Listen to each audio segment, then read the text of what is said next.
Okay, you two. I've got something to tell you two. I'm letting you get a pet.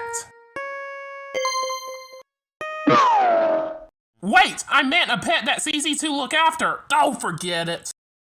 Oh, Mandible, this'll be great. Oh no! How am I supposed to get a pet now?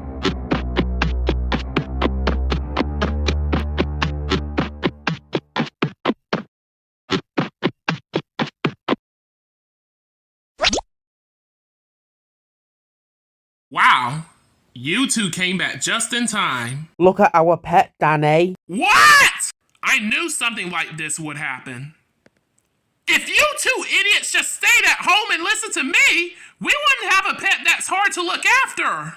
Oh, why do I even bother with these dorks?